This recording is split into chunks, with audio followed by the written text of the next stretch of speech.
lesson 77. We will be on lesson worksheet 77 on today, so you can go to that page. You'll have your facts page, 77A, and then right after that, it should be the worksheet. It'll have a bunch of like the squares like this on the page, so you can go to that page. If you don't have that page, then you can do it on loose leaf paper so that you can practice it.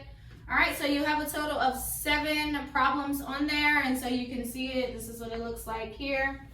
All right, so we're gonna just work on that together. So remember yesterday I showed you how to draw out hundreds, tens, and ones. That's called place value. Whenever you have a number that's 3 digits, it's usually gonna have hundreds, which is the first number, tens is the middle number, and ones will be your last number.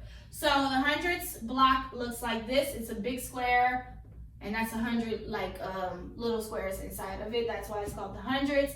Then we have the tens, which is like a long rectangle, and it'll have 10, and then the ones is just small squares singled out by themselves. Okay, so let's go ahead and start with the number 1. And so there are 4 big hundreds, so you have 4 of these, 1, 2, 3, and 4. So this is number 1. Then it has 2 of the tens, 1, 2, and then it has 6 of the ones. Okay? All right, so let's figure out what this number is. So we break it down by hundreds, tens, and ones, and that's how it has it for the first one. So how many hundreds? Big squares do we have? 4, so put 4 under the hundreds. Next, tens. How many tens do we have? 2.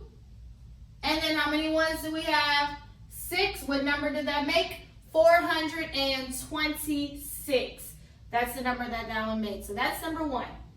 All right, let's go to number 2. Same thing. So this one has 200, so 2 of the big squares here, and then 6 tens, and then it has 3 ones, so 1, 2, 3. All right, let's break this one down.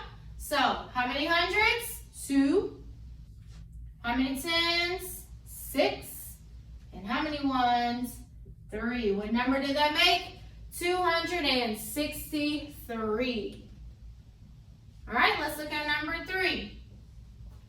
Okay, how many hundreds? 1 big one. Any tens? 0, so we just skip over it. How many ones? 8. 8 single pieces by itself. So that means ones. All right, let's write it out. How many hundreds? 1. How many tens?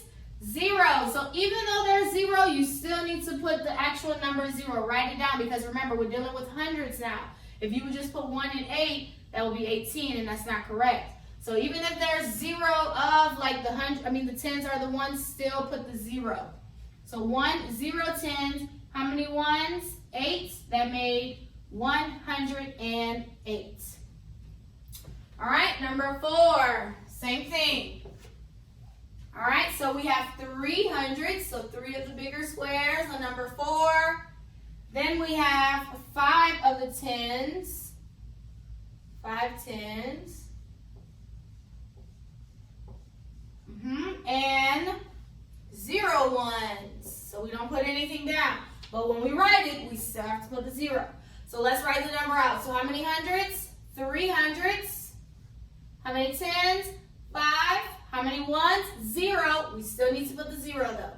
0 ones. What number? 350.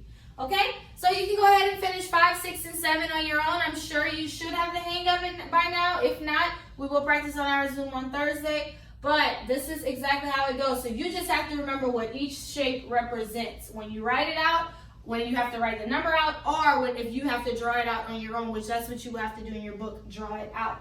So this is what it looks like. So you have to know how to, when you see like say 325, you have to know which number is hundreds, which number is tens, and which number is ones. That's your place value, hundreds, tens, ones, HTO. All right? So that's math lesson 77 on today.